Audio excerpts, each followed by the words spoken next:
ప్రార్థన చేసుకుందాం. పరిశుద్ధుడా, పరలోకమందున్న మా కన్న తండ్రి, నీ ఘనమైన శ్రేష్టమైన నామానికి కృతజ్ఞతాస్తుతులు స్తోత్రం చెల్లిస్తున్నాం తండ్రి. 7వ నెల మొదటి వారములోనికి తండ్రి, పునరుత్థాన దినములోనికి మమ్మల్ని క్షేమంగా నడిపించినందుకై కృతజ్ఞతాస్తుతులు స్తోత్రం చెల్లిస్తున్నాం. ప్రారంభ పలుకుల్లో అద్భుతమైన మాటలు నీ కుమారుని ద్వారా మాకు నేర్పించారు. అయా, చెప్పబడిన ప్రతి మాట తండ్రి గ్రంథంలో ఉండిపోవడానికి రాయించలేదు కానీ తండ్రి, మా బ్రతుకులోనికి వచ్చి అవి క్రియారూపములు కావాలనేది నీ లేఖన సారాంశం నువ్వు రాయించిన మాటల్లోని పరమార్థం. దాన్ని గ్రహించి గమనించి నేర్చుకొని మాలో ఉన్న లోటుపాటాన్ని మార్చుకొని నీతిగా బ్రతికి అట్టి భాగ్యము అట్టి ధన్యత నీ బిడ్డలమైన మాకు అనుగ్రహించండి. ఈ 2వ వర్తమానంలో చెప్పబోతున్న నన్ను మరుగుపరిచి సూటిగా నాతో మా అందరితో మాట్లాడండి. చక్కని విషయాలు నేర్పించమని నిండు మనసుతో వేడుకుంటూ క్రీస్తు నామాన్ని ప్రార్థన అడుగుతున్నాం తండ్రి, ఆమేన్. కూడి వచ్చిన మీ అందరికీ క్రీస్తు నామంలో వందనాలు, శుభాలు తెలియజేస్తున్నాను. మంచిది.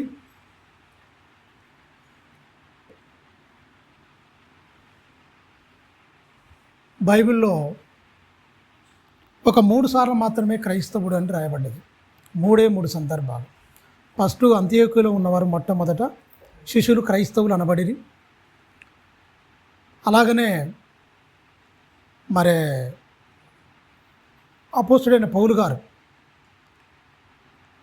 మరి అధికారి దగ్గరికి వెళ్ళినప్పుడు ఆయన దగ్గర ఇంత సులువుగా నన్ను క్రైస్తవుని చూస్తున్నావా అంటాడు. తర్వాత ఎవడైనా నువ్వు క్రైస్తవుడు అయినందుకు బాధ అనుభవించాలి, ఆ పేరును బట్టి చిగ్గుపడక అని ఒక 3 సందర్భాలలోనే క్రైస్తవులు అని బైబిల్లో లేఖనాల్లో రాయబడ్డది. కానీ పరిశుద్ధులని మాత్రము 64 సార్లు రాయబడ్డది.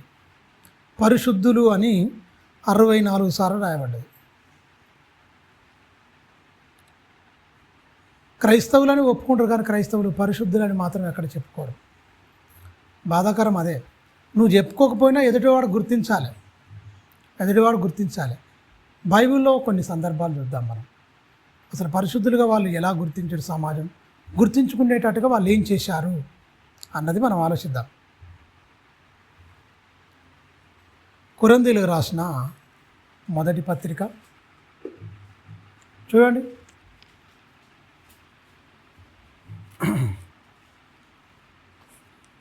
2వ వచనంలో,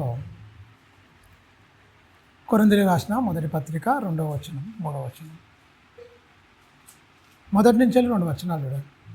దేవుని చిత్తం వలన యేసుక్రీస్తు యొక్క అపోస్తులుడుగా నుండుటకు పిలువబడిన పౌలును, సహోదరుడైన సోస్తెనేసును, కొరింథీలో ఉన్న దేవుని సంఘమునకు అనగా క్రీస్తు యేసునందు పరిశుద్ధపరచబడిన వారై పరిశుద్ధులుగా ఉండుటకు పిలువబడిన వారికిని మనకును ప్రభువుగా ఉన్న మన ప్రభువైన యేసుక్రీస్తు నామమున ప్రతి స్థానములోనూ ప్రార్థించు వారందరికీ శుభమని చెప్పి రాయినది. మీరు గమనించండి, ఏమైండు? ఫస్ట్ ఏమంటుండు? పరిశుద్ధ పరచబడడం అంటే అదే మారు మనసు. పిలుపు అందుకున్న తర్వాత మనిషి ఏం కావాలి? ఫస్ట్ పరిశుద్ధపరచబడాలి. తర్వాత ఏం కావాలి? పరిశుద్ధుడుగా ఉండాలన్నది లేఖన సారాంశం. నేను ఈ ఆదివారం ఏం చెప్పాలి అనుకున్నప్పుడు చాలా వరకు అంశాలు అనుకున్నా, కానీ వీటికి అన్నిటికీ ఇంటర్నల్ కనెక్ట్ అయ్యి ఉంటుంది. అందుకనే అంశం ఏంటంటే జనన మరణాలు 4వ విషయం అని తీసుకున్నాను. అంటే ఏం మాట్లాడుతున్నాం, ఏంటి మన సాక్ష్యం, ఏంటి మన పరిస్థితి, ఏంటి క్రీస్తు రాకడ సమయంలో సంఘాన్ని ఎలా సిద్ధపరచాలి. మొన్న అడిగినాం మేము రిలయన్స్ చర్చిలో గ్యాదర్ అయినప్పుడు, మరి సభలు మీకు నెలకు పెట్టుకుంటున్నాం, ఎవరి అడుగుదాం విశ్వాసుల దగ్గరనే అని పాస్టర్లకి అంటే నేను అన్న వద్దండి, మళ్ళీ అదొక కొంత ఎందుకు ఇబ్బంది, ఏదన్నా సంఘం తరపుగానే మనం చేద్దాం, 9 మంది మనిషికి 500 వేసుకొని చేసుకుంటే సరిపోద్ది, మంచిగా ఫుడ్కి కానీ అన్నిటికీ సరిపోద్ది, విశ్వాసం అడుగుడు ఇవన్నీ అవసరం లేదు, ఏదైనా చేస్తే సొంతంగా చేద్దాం, లేకపోతే సభ కూడా మానేద్దాం అని ఒకటే మాట నేను అనే వరకల్లా పాస్టర్లు అందరూ అగ్రి కరెక్టేలే. ఈ చిన్నదాన్ని కూడా మనం పడితే మనకేముంటుంది, ఇక చెప్తున్నా మనమే ఖచ్చితంగా ఉండాలి, అతిథి ప్రియులుగా ఉండాలండి. ఎట్లాగో మనం మన ఇళ్ళలో పిలిచిపెట్టరు, అడిగిన నేను ఎట్లాగో మన ఇళ్ళలో మనం ఎట్లాగో పెట్టాం, ఇలా గ్యాదర్ చేసిన పెట్టినా కూడా చాలా సంతోషంగా ఉంటుంది. బోధకుడు అయిన వాడు ఏమై ఉండాలి? అతిథి ప్రియుడై ఉండాలి, అంటే భోజనం పెట్టేవాడై ఉండాలి, మంచిగా ఆతిథ్యము ఇచ్చేవాడై ఉండాలన్నాడు. ఇలా అయితే మనం నెల నెల మంచిగా మన విశ్వాసాలకు ఇవ్వచ్చు. మనం పోయి తినడమే కాదు, మనం ఇవ్వడం కూడా నేర్చుకోవాలి. ఇది మన బ్రతుకునందు నెరవేరుతుంది మంచిగా కనుక అందరూ కొంచెం జోక్గా నవ్వుకున్నారు. సరే తీయ్య గారు చేద్దాం తీయ అన్నారు. అలాగే మంచిగా వెళ్తున్నారు, సంతోషం. మరి ఇది ప్రయోజనకరంగా ఉందా మీ ఆత్మీయ జీవితానికి, లేదా పెట్టాలా వద్దా మానేద్దామంటే లేదు మంచిగా ఉంది కూడుకుందాం అన్నప్పుడు నాకు ఒక మంచి ఆలోచన వచ్చింది. ఈ కడవరి దినాల్లో క్రైస్తవ సంఘాన్ని సిద్ధపరచాలి. ఏ విషయాల్లో బలహీనులుగా ఉన్నారు, ఏ విషయాల్లో బలవంతులుగా ఉన్నారు అని ఆలోచించినప్పుడు నాకు అర్థమైంది ఏంటంటే, శరీర సంబంధంగా విపరీతంగా బలవంతులుగా ఉన్నారు, ఆత్మ విషయంలో మహాబలహీనులుగా మారిపోతారు. వీళ్ళని ఖచ్చితంగా బలపరచాలి అన్నది ఆలోచన. ఆదివారం నాడు మాట్లాడితే అప్పుడు మేము పోయింది ఆదివారం నాడు మాట్లాడినాం, మళ్ళీ రాత్రి శనివారం దాకా నాకు ఇదే అంటే ఆలోచన, ఏం చెప్పాలి అసలు ఎట్లా దీని మీద అన్నప్పుడు మనం విన్న పాటలు కాకుండా మనమే సొంతంగా బైబిల్ను బాగా పరిశీలన చేసి చాలా జాగ్రత్తగా ఎక్కడెక్కడ ఏ వచనాలు ఏమైనాయి, ఏంటి అసలు మన ఆత్మీయ జీవితాన్ని పాడు చేసే విషయాలు ఏమున్నాయి, బాగు చేసే విషయాలు ఏమున్నాయని రెండింటిని క్రోడీకరించి ఆలోచించి మరి తయారు చేసిన ఒక అంశమే జనన మరణాలు 4వ వశము. జననం మరణం 4వ వశం అన్న అంశము సాయంత్రం చెప్పాలని అనుకున్నాను. ఇది కూడా అనుకున్నాం, పరిశుద్ధులు ఎవరు అంటే పరిశుద్ధులైన పరిశుద్ధతను పాడు చేసేది కూడా నాలుకే. నరకానికి పోకుండా అడ్డుపడేది కూడా గిదే. అందువల్ల నాలుక అనేది చాలా వెరీ వెరీ ఇంపార్టెంట్ కనుక నాలుక మీదనే చెప్పాలి. ఎందుకంటే జంతువులను అన్నిటి పక్షులను అన్నిటినీ అదుపు చేసే శక్తి సామర్థ్యాలు ఉన్న మనిషి ఈ బెత్తన నాలుకను అదుపు చేసుకుంటలేడు అంటుంది దేవుడు. ఈ చిన్న బెత్తన నాలుకను లోపల ఉన్నదాన్ని అదుపు చేసుకోలేక మొత్తం నాశనం అయిపోతుందని చెప్పింది. కాబట్టి ఇది అయితే బాగుంటుంది. సంఘంలో ఏ బోధకుడు దీని మీద చెప్పడం, ఎందుకంటే బోధకుడే నాలుక విషయంలో చాలాసార్లు తప్పిపోతాడు, అబద్ధం ఆడతారు, అవసరాన్ని బట్టి మోసం చేస్తారు, వాళ్ళ దగ్గర ఏదో తీసుకోవడానికి వీళ్ళు కూడా అన్ని రకరకాలు చేస్తారు. ఇటు విశ్వాసులకు కావాలి, అటు బోధకులకు కావాలి, సరిగ్గా ఉంటుంది ఈ అంశం అన్నది నాకు మంచిగా దేవుడిచ్చిన ఆలోచన మేరకు సాయంత్రము దాని మీద చెప్పబోతున్నాం. మరి మనం ఎలా ఉండాలట, ఫస్ట్ మనం ఏమై ఉండాలి, పరిశుద్ధపరచబడిన వారమై ఉన్నాం. పిలువబడ్డ పిలుపుకు తగ్గట్టు మనం ఖచ్చితంగా జీవితాలు ఉండాలి అంటున్నాడు. ఖచ్చితంగా ప్రభు అయిన యేసుక్రీస్తు అంటే ప్రతి స్థలమందు ప్రార్థనకు అంటే ఏంటి శుభమని చెప్పి రాయినది మనం ఖచ్చితంగా ఉండాలి దేవుడు చెప్పినట్టుగాని బైబిల్ సెలవిస్తుంది. పరిశుద్ధులుగా ఉండాలని మనకు పాత నిబంధనలు కనిపిస్తుంది, కొత్త నిబంధనలు కనిపిస్తుంది. పాత నిబంధనలు లేవి కాండంలో చెప్తాడు 11:44 ఏముంటాడంటే, నేను పరిశుద్ధుడై ఉన్న ప్రకారము మీరును పరిశుద్ధులై ఉండండి అంటాడు, మిమ్మల్ని మీరు పరిశుద్ధపరచుకోండి అంటాడు. పేతురు గారు దాన్నే కోట్ చేస్తూ రాస్తాడు. పౌలు గారికి చాలాసార్లు పరిశుద్ధులుగా ఉండాలని రాస్తాడు. పరిశుద్ధులుగా ఉండాలి అన్నది దేవుని నమ్మిన బిడ్డలందరికీ ఇచ్చిన టైటిల్ ఏంటంటే పరిశుద్ధులు అని. క్రైస్తవులు కాదు, అసలు క్రైస్తవులు కాదు, క్రైస్తవులను పిలువబడుతురు క్రీస్తుని బట్టి. అంతేగాని మనకు అసలు సిసలైన పేరు నామకరణం చేసింది ఆయన ఏంటంటే మీరు పరిశుద్ధులు, పరిశుద్ధపరచబడిన వారై పరిశుద్ధులుగా ఉండాలి. అంటే ఏముంది ఇంతకుముందు మాసిపోయిన జీవితాలు, మాసిపోయిన జీవితాలు, మాసిపోయిన బట్టలను ఉతికేసుకుంటాం ఖచ్చితంగా. మాయా మీరు గమనించండి, పరిశుద్ధత అనేది ఎందుకు అర్థం కాలేకైనా 40 ఏళ్ళు వాళ్ళకి బట్టలు మాయలే, చెప్పులు అరగలే. ఈ మాయకపోయే వరకు మా బతుకులు కూడా బాగున్నాయి అనుకోండి, బతుకులన్నీ మాసే ఉన్నాయి తెలుసా. చెప్పులు అరగలేదు అంటే చెప్పులు అరిగిపోతే మా బతుకులు ఇట్లునే ఏదో అవు మనకు 6 నెలలకు జాత పోద్ది ఖచ్చితంగా. బట్టలు ఖచ్చితంగా సాయంత్రం ఉదయం వేసుకుంటే సాయంత్రం కల్లా ఇదైపోద్ది. నీళ్ళు లేవు, ఏం లేవు, అరణ్యంలో వీళ్ళకి ఎందుకు శ్రమ నా బిడ్డలని దేవుడు తన ఎట్లా గద్ద తన రెక్కల మీద మోసుకొని పోయినట్లు ఇలా మోసుకొని పోయి చాలా చక్కగా ఉంచండు.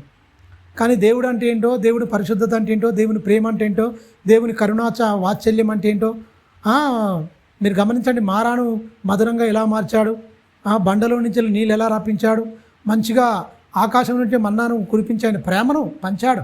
వీళ్ళు దైవద్రోహులుగా మారిపోయాడు తప్ప ఒక్కడు మంచిగా లేడు. దేవుడు అర్థం కాలే, ఆనాడు అర్థం కాలేదు. కానీ ఈనాడు 66 పుస్తకాలు వచ్చినాయి, సర్వసత్యం వచ్చింది, మనకు చక్కగా మనకు ప్రతీది చెప్పేసిండు. ఒకటి చెప్పిండు, ఒకటి చెప్పలేదు అన్నట్టు కాదు, అన్నీ పర్ఫెక్ట్గా చెప్పిండు. కానీ ఇన్ని చెప్పినా కూడా మనం ఆయన అనుకున్నట్టుగా బతకకపోతే పరలోకం ఎందుకు ఇస్తాడండి మనకు? పరలోకం ఎందుకు ఇస్తాడు? నువ్వు ఆయన దగ్గర కాదు, ఆయనే నీ దగ్గరికి వచ్చిండు, నీ రూపంలో వచ్చిండు. నీకు ఎలాంటి రక్త మాంసములు ఉన్నాయో సేమ్ టు సేమ్ ఆయనకు కూడా అలాంటి రక్త మాంసములే ధరించుకొని నీ దగ్గరికి వచ్చిండు. ఆయన నిన్ను ఆయన దగ్గర రమ్మనిలే, ఆయనే నీ దగ్గరికి వచ్చి తన ఎలా బ్రతకాలన్నాడో బ్రతికి చూపించిండు. మొత్తం ఏం కోరుకుంటుండో క్రీస్తు యేసునందు నీకు కరెక్ట్గా చూపించేసిండు. మొత్తం ఎలా బ్రతకాలి, ఎలా మాట్లాడాలి, ఎలా చూడాలి, ఏంటి అసలు ఎలా బ్రతకాలి పరిశుద్ధంగా అనేది 33.5 సంవత్సరాలు యేసు బతికినా 3.5 సంవత్సరాలే జనాల మధ్యలో ఉన్నాడు.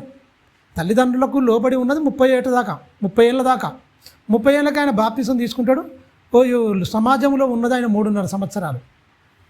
3.5 సంవత్సరాలు ఇరువిగా మొత్తం అనేకమైన ప్రాంతాలు తిరగడం, కాలినడకతో తిరిగిండు, ప్రయాణాలు చేసిండు, మొత్తం సముద్రం ప్రయాణం చేసిండు, రకరకాలుగా చేసి చూపించిండు.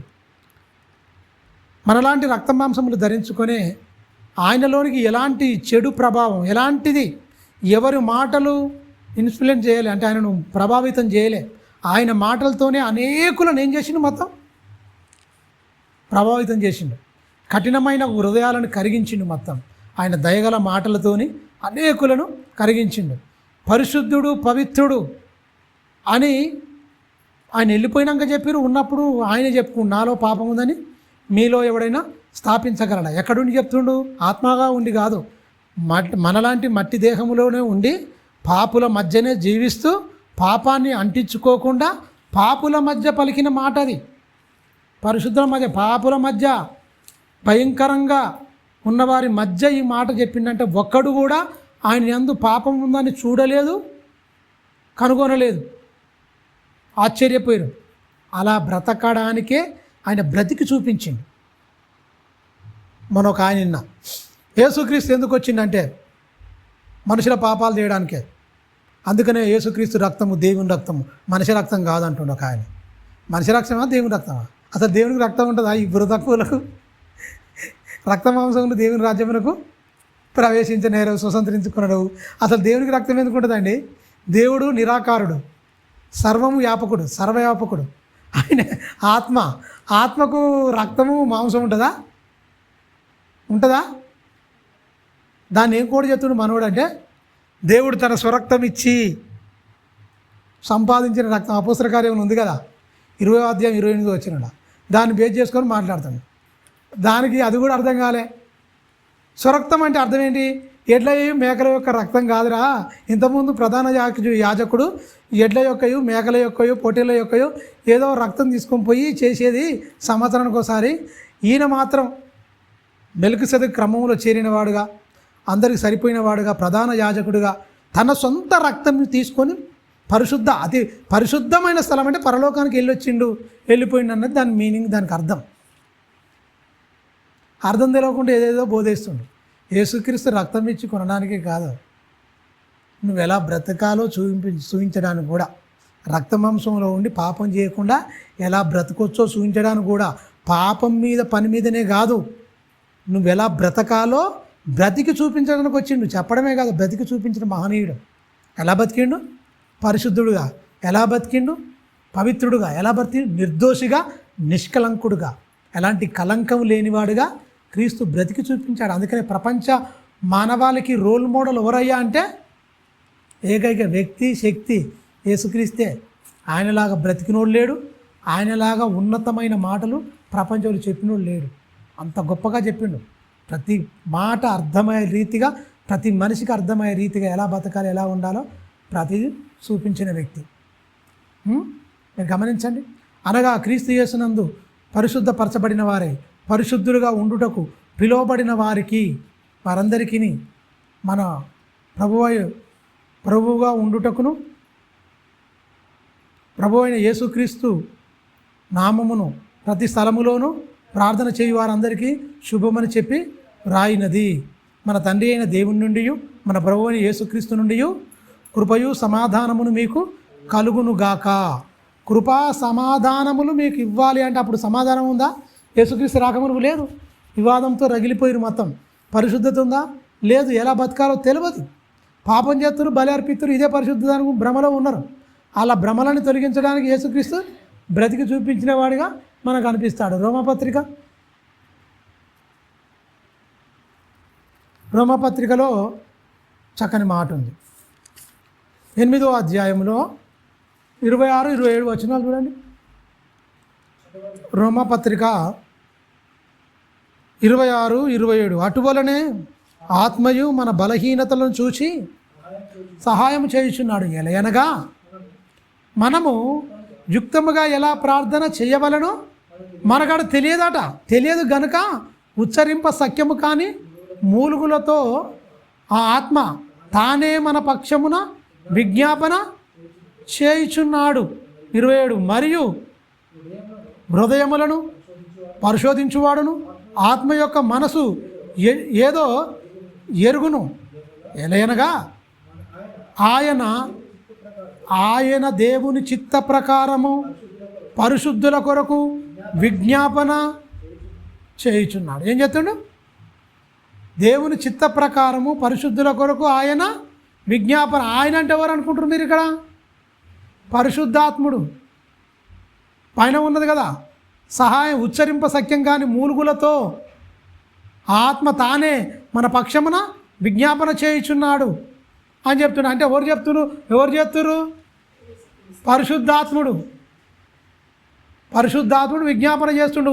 ఉచ్చరింప సఖ్యం కాని మూలుగులతో. అసలు ప్రార్థన చేయడం కూడా మనుషులకు రాదా? అంటే ఈ వాక్య ప్రకారంగా, ఈ వచనం ప్రకారంగా అపోస్తుడైన పౌలు రోమాలో ఉన్న సంఘానికి, సార్వత్రిక సంఘానికి చెప్తున్న మాటలు ఏంటంటే, అన్నీ సార్వత్రిక సంఘానికి అన్వయించుకోవచ్చు ఈ మాటలు. ఆయన చెప్తుండే అసలు మీకు ప్రార్థన కూడా ఎట్లా చేయాలి మీకు రాదు. అవసరాలు తీర్చమని ప్రార్థన చేసి తప్ప దేవుని చిత్త ప్రకారం ఎలా చేసిరు? ప్రార్థన చేయడం రాలే. అందుకనే ఉచ్చరింప సఖ్యం కాని మూలుగులతో తానే మన పక్షమును ఏం చేస్తాడు? విజ్ఞాపన, ప్రార్థన చేస్తుండట. అంటే ఈ మన ప్రార్థన కూడా ఎవరి కోసం అట? కింద లైన్లో ఏమంటుండ ఆయన? ఎవరి కోసం చెప్తున్నాడా? పరిశుద్ధుల కొరకు. బాగా గమనించండి, పరిశుద్ధుల కొరకు, పాపుల కొరకు కాదు. నువ్వు పరిశుద్ధపరచబడ్డావు, నువ్వు పిలువబడ్డ పిలుపుకు తగ్గట్టు బతుకు, నీతి యథార్థత కలిగి బతుకు, చక్కగా జీవించు. నువ్వు ఇందు నిమిత్తం కదా. అందుకని ఒక మాట ఉంటుంది, నువ్వు పరిశుద్ధుడిగా ఉండుటకే పిలువబడితే కానీ పాపిగా కాదు. ఉగ్రత పాలవడానికి నిన్ను పిలువలే నిన్ను పరిశుద్ధిలో ఉండుటకు పిలువబడ్డ పిలుపుకు తగ్గట్టు మన జీవితాలు కట్టుకోవాలి. మంచి మాట 26వ వచనంలో చెప్తున్న చూడు. అటువలనే ఆత్మ మన బలహీనతలను చూచి సహాయం చేయుచున్నాడు.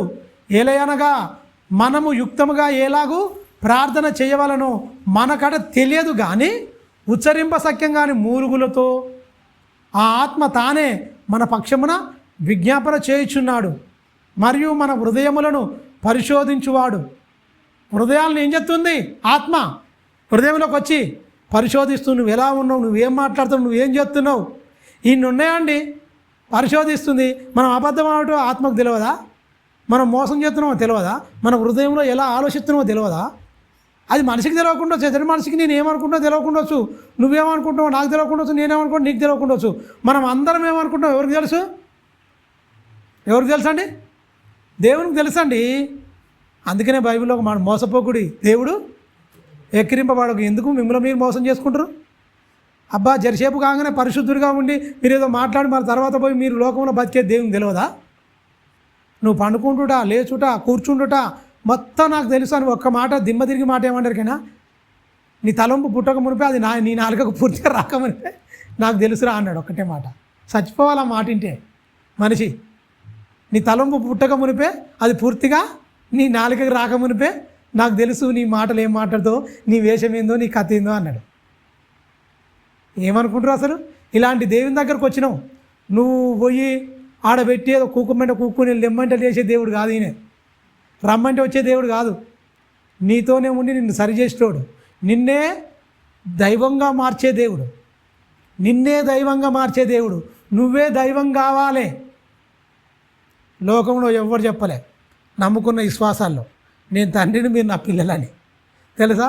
నువ్వు నమ్ముకున్న దేవుడు ఏమంటారికైనా, నీకు నాకు సంబంధం ఏంది అంటే, నువ్వు కుమారుడవు, నేను నీ తండ్రిని నాయన, మీరు నా పిల్లలు, మీరు తప్ప నాకు ఎవరున్నారు?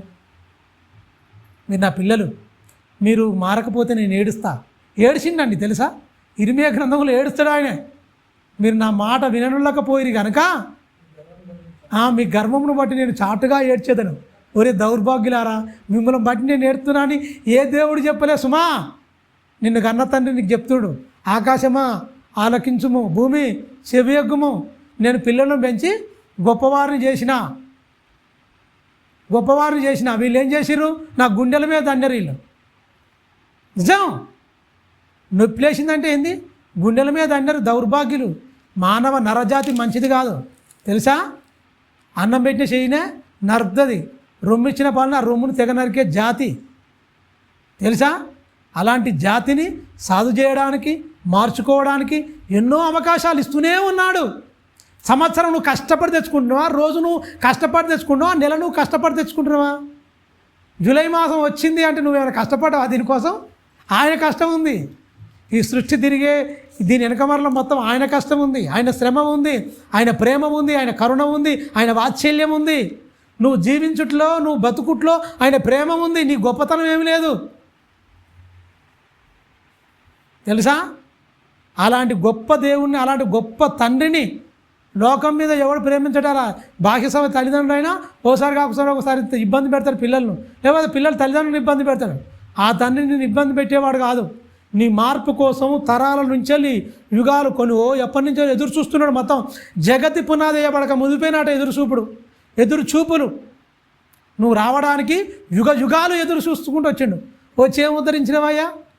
ఆయన కన్నీటికి గాథ చెప్పించావు, కన్నీటి నుంచి నీరు గార్పిస్తున్నావు, హృదయంలో వేదన పుట్టిస్తున్నావు. పరిశుద్ధులుగా ఉండాలని ఆయన బాధ. నువ్వేం చేస్తున్నావు? పాపివి అయిపోవడానికి కాదు, పాపం చేయాలనుకుంటూ చేస్తామండి. అది చెయ్యలేందా? అంటే మనకు బరువు చేయలేందా? అదేమన్నా చేసేదేనా? సులువుగా చేసేదేనండి. అది బరువు. నువ్వు కావాలని మోస్తున్నావు బరువు తెచ్చుకొని పాపం చేయాలని. ఇది నాకు వద్దు చే అని నీ తండ్రితో నువ్వు బంధం కలిగి ఉండు. నువ్వు పరిశుద్ధుడివే, పవిత్రుడివే, నిర్దోషివే. అది నీ మనసును బట్టి ఉంటుంది, నీ క్రియలను బట్టి ఉంటుంది. ఇది వద్దు, నా తండ్రిని నేను సంతోషపెట్టాలి. 4 రోజులే కదా, శరీరంలో సత్తున్నప్పుడే పాపం చేస్తావు, ఎగురుతావు, దుంకుతావు, అన్నీ చేస్తావు. ఏ నాలుకతో విపరీతంగా అన్నావు, ఆ నాలుక పడిపోయే రోజు ఒక రోజు వస్తుంది. ఏ కాళ్ళతో పరిగెత్తినో ఆ కాళ్ళు ఒక రోజు ఆగిపోయే దినం వస్తుంది. అవునా కాదా? నడతాయా అని పరిగెత్తి ఉరికిన కాళ్ళు నడతాయా? ఆగుతాయి ఖచ్చితంగా. బలం ఎంతో భుజబలంతో మనం మోసినా భుజాలు వంగిపోతాయి. కర్ర పట్టుకొని నడిచే దినాలు వస్తాయా రావా? ఎందుకు మరి అతిశయం? ఇదంతా మన జన్మ వృత్తాంతం తెలిస్తే కానీ దేవుడు అర్థం కాడు. దేవుడు అర్థం కావాలంటే నీ జీవిత పరమార్థం మొత్తం తెలుసుకోవాలి. ఆ పరమార్థం మొత్తం నిన్నే రాసిపెట్టిండు ఆయన. ఇలా రాసిపెట్టిండు. ఏం లేదురా, కొద్ది రోజులేరా, నీ బలాన్ని చూసి నువ్వు మురిసిపోకు, పొంగిపోకు. అది ఇచ్చింది నేనే. యవనస్తులకు వారి బలము వారికి అలంకారం నేను ఇచ్చింది నేనేరా. నిన్ను అలంకరించింది నేనే. అలంకరించిన నన్నే నా మీద తిరగబడతావాను? ఎంతో కాలం ఉండదు ఆ బలం అనేది ఉడికిపోద్ది. ఇచ్చేది నేనే, తీసేది నేనే. జాగ్రత్త అన్నాడు. ఇస్తాడు ఆయనే. ఆ బలం కూడా నిన్ను అదే అనిషేది కూడా ఆయనే అంటాడు. బైబిల్ చాలా జాగ్రత్తగా మనం పరిశీలించి చదవాలి. చూడండి, రోమపత్రిక 8వ అధ్యాయం మనం చదువుతున్నాం.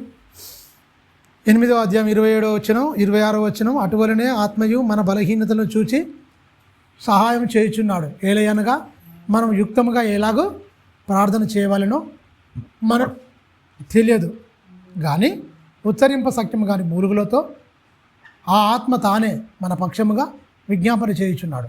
మరియు మన హృదయములను పరిశోధించువాడు ఆత్మ యొక్క మనసు ఎట్టిదో ఎరుగును. ఏలయనగా ఆయన దేవుని చిత్త ప్రకారము, మీరు గమనించండి, పరిశుద్ధుల కొరకు విజ్ఞాపన చేయుచున్నాడు. అంటే దేవుని చిత్త ప్రకారం కొరకు ఆయనకు తెలుసు కనుక ఆయన ప్రార్థన చేస్తుంది. దేవుని చిత్తం నీకు తెలియదు కనుక నువ్వు చేస్తావు ప్రార్థన. పరిశుద్ధాత్మకు తెలుసా తెలియదా? దేవుని చిత్తం పర్ఫెక్ట్గా తెలుసు. ఎందుకు? తండ్రి దగ్గర ఉండి వచ్చిన ఆయన. నువ్వు కూడా వచ్చినాక నువ్వు మర్చిపోయినావు. దుష్టుడు మరిపింపజేసిండు, మనం మర్చిపోయినాం, ఆయన మర్చిపోలే. మనం కూడా ఆత్మ అంటే విభజించుకొని వచ్చినాం కదా, సపరేట్ తండ్రి నుంచి వచ్చిన వారమే కదా. ఆదాములోకి వచ్చినాం. ఆదాము నుంచి ఒక నుండి 10 జాతి మనుషులు పుట్టించిన ఆయనే. అందువల్ల అవ్వ జీవం గల ప్రతి వానికి తల్లి తండ్రి ఎవరు? ఆదాములు అవ్వలు. వారి నుంచేలా వచ్చినాం కదా మనం అందరము, వారి నుంచేలా వచ్చినాం కదా. ఆదాము దేవుని కుమారుడు అని ఉంటుంది. మరి మనందరం ఆయన సంతానమే కదా. ఈ అందరు ఎక్కడున్నారు? దేవునిలో ఉన్నారు. దేవుడు ఎక్కడి నుంచి వెళ్ళి పంపించింది మనందరినీ? ఒక మనిషిని బొమ్మను చేసి, ఒక బొమ్మ నుంచి వెళ్ళి ఆయన ఆత్మనంలో ప్రవేశపెట్టి, ఆదాములో ప్రవేశపెట్టి, ఆయన నుంచి వెళ్ళి ఇగో పునరుత్పత్తి చేసింది. మొత్తం సమాజాన్ని మొత్తం ఏర్పరచుకోండి, ఆయన కోసం ఏర్పరచుకోండి. అందుకని దేవుని చిత్తానుసారముగా, ఆ చిత్తం ఏమిటో? చిత్త ప్రకారము పరిశుద్ధుల కొరకు విజ్ఞాపన చేస్తుండు. ఎవరు చేస్తుండు? పరిశుద్ధాత్ముడు. యేసుక్రీస్తు కాదు. యేసుక్రీస్తు పరలోకం వెళ్ళిపోయిన తర్వాత పరిశుద్ధాత్మ ఆదరణకర్తగా నీ హృదయంలోకి వచ్చి నీ హృదయాన్ని పరిశీలిస్తే వీడు మంచోడా చెడ్డోడా, మంచివాడు కాడు, అయినా నిన్ను మంచివాడుగా మార్చడానికి, నీలో ఉన్న కల్మషాన్ని మలినాలను హృదయంలో నుంచి బయటికి తోసేయడానికి, చక్కగా నిన్ను తీర్చిదిద్దడానికి ఆయన విజ్ఞాపన చేస్తుండు. మూలుగుతున్నాడు. ఉచ్చరింప సఖ్యము కానీ మూలుగులతో తానే కలగజేసుకొని నిన్ను కాపాడుతుండు, నిన్ను రక్షిస్తుండు, నీ పక్షాన విజ్ఞాపన చేస్తున్నాడు. తల్లిదండ్రులన్న మా పిల్లల పక్షంగా ప్రార్థన చేయడం మర్చిపోతున్నాం, కానీ పరిశుద్ధాత్మ మర్చిపోడట. నీ పక్షాన విజ్ఞాపన చేస్తాడు. అంతేకాదు నీ హృదయాన్ని పరిశోధిస్తాడు. ఈయన హృదయంలో ఏమనుకుంటుండు అసలు? వీడు ఎలా ఉంటుండు? ఇరుగు పొరుగు వారి గురించి ఏమనుకుంటుడు, వీని గురించి వీడు ఏమనుకుంటుండు, పక్కవారి గురించి, వీడి దేవుణ్ణి సోయేమని ఉందా, దేవుని మాటలు వీని హృదయంలో ఏమైనా ఉన్నాయా అని నీ హృదయాన్ని ఏం చేస్తుండట? పరిశోధిస్తుండట. తన పుట్టించిన దేవుణ్ణి తెలుసుకుండా, ఆత్మలకు తండ్రి అని తెలుసుకుండా, లేకపోతే ఈ లోకమనే మాయలో భ్రమలో పడి ఇదే స్థిరమని భ్రమపడుతుండా అని కూడా ప్రతి క్షణం నిన్ను పరీక్షించే దేవుడు. జాగ్రత్త. 2 కొరింథీ 1వ అధ్యాయం చూడండి. 2 కొరింథీ అపోస్తుడైన పౌలు కొరింథీలకు 2వ పత్రిక రాస్తూ మంచి మాట చెప్తుండండి. మనం ఎలా ఉండాలి అని తల్లిదండ్రులు కూడా అనుకుంటారు కదా, నా పిల్లలు ఇలా ఉండాలి అలా ఉండాలని ఎన్నో ఆశలు ఉంటాయి. సేమ్ తండ్రి మనిషి ఆయన కూడా అంతేనండి. తండ్రి మనసు కదా, ఇంకా గొప్పగా ఉంటాయి. అమ్మో నా పిల్లలు చాలా గొప్పగా ఉండాలి అని ఆయన అనుకుంటాడు. 1వ అధ్యాయము 22వ వచనం చూడండి. 2 కొరింథీ 1వ అధ్యాయము 22వ వచనము. ఆయన మనకు ముద్ర వేసి ఉన్నాడు, మన హృదయములలో మనకు ఆత్మను సంచకరువును అనుగ్రహించి ఉన్నాడు. ఆత్మ సంచకరువు అను ఇచ్చిండా? అనుగ్రహిస్తాడా? అనుగ్రహిస్తాడా? అప్పుడప్పుడా? ఆదివారం రాగానే కథ డ్రమ్ములు మోగంగానే వచ్చిపోతాడా? ఈ దౌర్భాగ్యులు అట్నే చేస్తారు. టకటక వాయిస్తే కథం అప్పుడే ఊరుకోతాడు పరిశుద్ధాత్మ. తర్వాత ఆట ఉండడాట. శాశ్వత కాలం నీతో ఉండేవాడు. నువ్వు పోయే కాలం, క్రీస్తు వచ్చే కాలం వరకు ఆయన ప్రతి మనిషి హృదయంలో ఉంటాడు. సంచకరువుగా ఉన్నాడయ్యా, ఉపకారాత్మగా ఉన్నాడయ్యా, సహాయకుడుగా ఉన్నాడయ్యా. ఆయన నేర్పించవచ్చు సుమా, ఆయన బాధ పెట్టవచ్చు. ఎవరు? పరిశుద్ధాత్మకు. మనలో ఎలాంటి దురాలోచన, ఎలాంటి పాపపు తలంపులు వచ్చినా ఆయన ఏమైపోతాడు? బాధపడిపోతాడు. ముద్ర వేశాడు మొత్తం. ఏమన్నాడు యేసుక్రీస్తు? మిమ్మల్ని నేను అనాథలుగా వదిలిపెట్టను, నేను వెళ్తున్నాను, తండ్రిని వేడుకుంటా, ఆదరణకర్తను మీకు వస్తాడు, మిమ్మల్ని సర్వసత్యంలోనికి నడిపిస్తాడు. సర్వసత్యంలో నడిపిస్తాడు. తానంతట తాను ఏం బోధించడు. నా వాటిలో కొన్ని తీసుకొని మీకు బోధిస్తాడు. తనంతట తాను ఏం బోధించాడు? నా వాటిలో, నా తండ్రివన్నీ నావి, నా వాటిలో కొన్ని బోధిస్తాడు. ఎందుకంటే ఇప్పుడు నేను చెప్పడానికి మీరు వినలేరు, మీ వల్ల కాదు, సహింపలేరు అంటాడు. ఇప్పుడు నేను చెప్పాలన్నా కూడా మీరు సహింపలేరు. నా గురించి చాలా సంగతులు చెప్పవలసినవి, అనేక సంగతులు కలవు, కానీ ఇప్పుడు మీరు వాటిని సహింపలేరు. అందుకనే నా టైం లేదు, నేను వెళ్ళిపోవాలి కదా.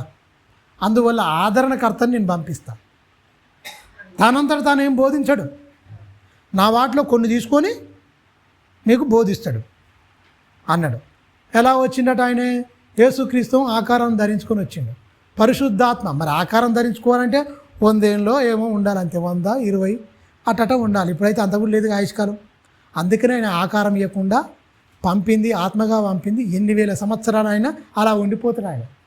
యేసుక్రీస్తు 33 సంవత్సరాలే. ఎందుకు? శరీరంలో వచ్చిన వరకు ఆయుష్కాలం లేదు. అందుకనే పరిశుద్ధాత్మకు నిరంతరం ఉండాలంటే ఏమై ఉండాలి? ఆత్మగా ఉండాలి. ఆయన ఆత్మగా ఉండాలి. యేసుక్రీస్తు పోయి ఎన్ని వేల సంవత్సరాలు అవుతుంది? 2025 సంవత్సరాలు అయ్యింది వెళ్ళిపోయి యేసుక్రీస్తు. అవునా? ఆయన వెళ్ళిపోయి ఇన్ని సంవత్సరాలు అయిపోతుంది.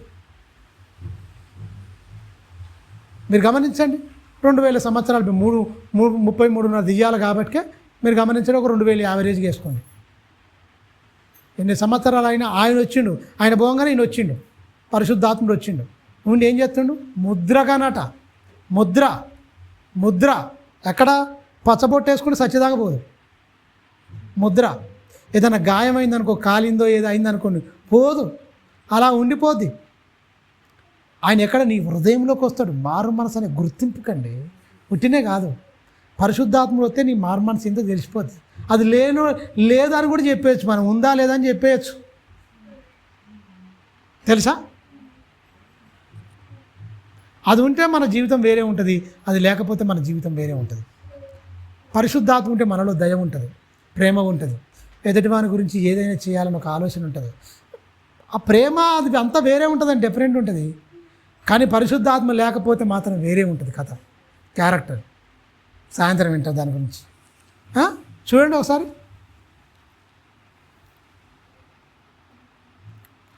21 చదువుకుందాం. 22 కదా మనం అన్నది.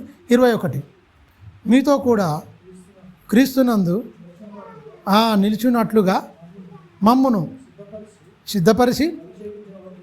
అబ్బా, ఏం చేసిండు? నీకు గుటినే కాదు, నీకు తైలాభిషేకం కాదు, ఆత్మాభిషేకం జరిగింది. ఓ క్రైస్తవుడా, పాత నిబంధన కాలంలో ఏం జరిగింది? అభిషేకించాలంటే తైల కొమ్ము తీసి నెత్తి మీద ఒక ప్రవక్త పోస్తే రాజులు అభిషేకింపబడ్డారు. అవునా? మరి ఇప్పుడు నువ్వు రాజువును, యాజకుడువు. నీకు చాలా పోస్టులు ఉన్నాయి బాబు. రాజువు నువ్వు, యాజకుడువు, పరిశుద్ధుడువు. గొప్ప గొప్ప టైటిల్స్ ఇచ్చిండు దేవుడు. మీరు రాజులైన యాజక సమూహము, పరిశుద్ధ జనము, దేవుని సొత్తైన ప్రజలు. పాత నిబంధనలు లేని టైటిల్ గొప్ప గొప్ప ఇచ్చిండు నీకు. ఇక్కడ ఏమైనాడు? నేను అభిషేకించింది ఎవరట అండి? దేవుడేనట. మనుషుల చేత కాదు నువ్వు అభిషేకింపబడ్డది. దేవుడే నిన్ను అభిషేకించిండు. అభిషేకించి ఏం చేసిండు? ముద్ర వేసిండు. చూస్తుండే ఆయన మనకు ముద్ర వేసి ఉన్నాడు. ముద్ర వేసి మన హృదయములలో మనకు ఆత్మను, సంచకరువును అనుగ్రహించి ఉన్నాడు. అప్పుడు చూడండి 23 మీ అందు కనికరమును కలిగి ఉన్నందున నేను మరలా ఆ కొరింథీయులకు రాలేదు, నా ప్రాణం తోడు. ఎందుకు? దేని సాక్ష్యం పెడుతున్నాం. మీరు మంచిగా మారిపోతున్నారు, చక్కగా ఉన్నారు, అందుకే నేను రావట్లేదు. చాలా మంచిగా ఉన్నారు, కనికరం ఉంది, ప్రేమ ఉన్నది, ఇంకా మీరు సెట్ అయిపోతున్నారని నాకు అర్థమైపోతుంది, అందువల్ల నేను రాను. దానికి దేవుడే సాక్షిని పెడుతున్నా అని ఎవరంటారు అండి? అపోస్తుడైన పౌలు కొరింథీలో ఉన్న సంఘానికి చెప్తున్నాడు. కొరింథీలో ఉన్న సంఘానికి అపోస్తుడైన పౌలు గారు మాట్లాడుతున్నాడు. ఈ సందర్భం దేవుడే మనల్ని అభిషేకించుండు. మన అభిషేకం చాలా గొప్పది. ఎవడో వచ్చి ఇప్పుడు తైలం తీసి నూనె పోసి అభిషేకించుకునే పని లేదు. దేవుడే మిమ్మల్ని అభిషేకించిండు. మీ అభిషేకం చాలా గొప్పది, మీ పిలుపు బాగా గొప్పది. అయిపోయింది. బాప్టిజం తీసుకున్నట్టే ప్రతి ఒక్కరూ దేవుని బిడ్డలే, స్వీకరింపబడ్డరు అని చెప్తుండు. ముద్ర వేసి ఉన్నారంటుండు. సంచకరువుగా అనుగ్రహించి ఉన్నాడని చెప్తుండు. మనను ఆత్మను సంచకరువుగా, మన ఆత్మ అంటే మనకేం చేసిండు? మన హృదయములలో మనకు ఆత్మను సంచకరువుగా అనుగ్రహించను. అంటే మన హృదయంలోనికి వచ్చిండు పరిశుద్ధాత్ముడు, మనకు గనబాడు. చాలామంది పరిశుద్ధాత్మ చూసిండు అంటాడు. దొంగలు వినోద్దవ్వని మాట. పరిశుద్ధాత్మ ఆయన ఎవడు చూడనేరదన్నాడు, లోకం ఆయనను చూడదన్నాడు, యేసుక్రీస్తే అన్నాడు. ఇప్పుడు నేను పరిశుద్ధాత్మను చూసిందంటే వీడు దొంగ, వీడు భ్రమపరిచే ఆత్మ, దయ్యపు ఆత్మలందే వీడు లక్ష్యం ఉంచిండు తప్ప పరిశుద్ధాత్మ కళ్ళకు కనపడుతాడు కాదు. ఎప్పుడన్నా నీ ఆత్మ నువ్వు చూసుకున్నావా? నా ఆత్మని నేను చూసుకున్నా? పరిశుద్ధాత్మ క్రియలు కనిపిస్తాయి, ఆయన కనపడడం. ఆయన వచ్చినట్టుగా సూచనలు ఎలా ఉంటాయి ఎరికైనా? నీ మాట, నీ తీరు అంతా మారుతుంది, నీ నడక, నీ పడక మొత్తం మారుతుంది. అలా చూడవచ్చు. కానీ ఆయన నేను చూసినా అది తప్పు. ఆయన నీలోనికి వస్తే, ఆయన కార్యాలు నీలో ఆరంభమైతే నీ బ్రతుకు మొత్తం మారిపోతుంది, క్రియల్లోకి వస్తుంది ఖచ్చితంగా. సద్గుణాలు మంచి విషయాలు, మంచి పద్ధతి అంతా వేరే సపరేట్ అయిపోతుంటుంది. లోకం గుర్తిస్తుంది అప్పుడు, అరే అప్పుడు లెక్కలు ఏంటి ఈ వ్యక్తి ఏదో డిఫరెంట్గా కనిపిస్తుండేంటి అని సమాజం గుర్తిస్తుంది. ఎఫెసీయులకు రాసిన పత్రిక, అపోస్తలుడైన పౌలు ఎఫెసీయులకు రాసిన పత్రిక అన్యజనుల పట్టణం, చాలా డేంజర్గా ఉంటుంది ఈ పట్టణంలోనే. 6 అధ్యాయాలు చాలా ఉన్నతంగా చెప్పాడు.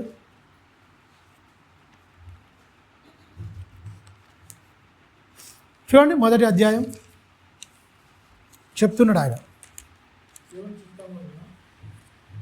మీరు గమనించండి, దేవుని చిత్తము వలన 1వ అధ్యాయము 14వ వచనం, దేవుని మహిమకు కీర్తి కలుగున్నట్లు ఆయన సంపాదించుకున్న ప్రజలకు విమోచన కలుగు నిమిత్తము ఈ ఆత్మ మనకు స్వాస్థ్యమునకు సంచకరువుగా. బాగా గమనించండి, ఏమై ఉన్నాడు మన స్వాస్థ్యముకి ఏమై ఉన్నాడు? సంచకరువుగా ఉన్నాడు. ఎవరు? పరిశుద్ధాత్ముడు. ఆయన పంపించిండు. ఈయన వచ్చి ఆయన కార్యాలేంటి? నిన్ను చక్కగా తీర్చిదిద్దడానికి, ముద్రించిండు. ఆత్మయందు ముద్రించిండు, నిన్ను నడిపిస్తున్నాడు, చక్కగా నీకుంటుండు. అందుకనే చెప్తుండు చూడండి, దేవుని మహిమకు కీర్తి కలుగుటకై ఆయన సంపాదించుకుని అన్నకాడ 3 వేసిండు చూడండి, పుట్టినోట ఉన్న చూడండి 3కు.